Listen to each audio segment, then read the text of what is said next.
Medical college విషయంలో defence లో పడిన ప్రభుత్వం తప్పు ఒప్పుకోకుండా వైసీపీపై ఫేక్ ప్రచారం చేస్తోందని మాజీ మంత్రి విడతల రజనీ అన్నారు.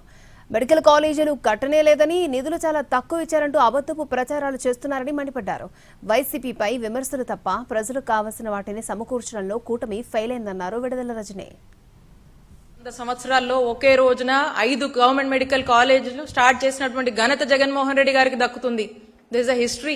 వీళ్ళు పెట్టాల్సినటువంటి ఏ ఎఫర్ట్స్ పెట్టకుండా పైగా మా మీద ఏవేవో నిందులేసి ఫండ్స్ మీద అట్లా ఇట్లా అని చెప్పి ఒక ఫేక్ ప్రచారం చంద్రబాబు నాయుడు గారు కూటమి ప్రభుత్వం చేస్తున్నారు. దీని మీద అనేక గ్రాఫిక్స్, ఎక్కడ లేని మాటలు, ఫేక్ ప్రచారాలు మీరు చేస్తా ఉన్నారు. ఫేక్ గ్రాఫిక్స్ మీరేస్తా ఉన్నారు. ఎందుకంటే మీరు డిఫెన్స్ లో పడ్డారనేటువంటి విషయం మీకు తెలుసు. బట్ అయినా ఎక్కడా కనపడకుండా స్టిల్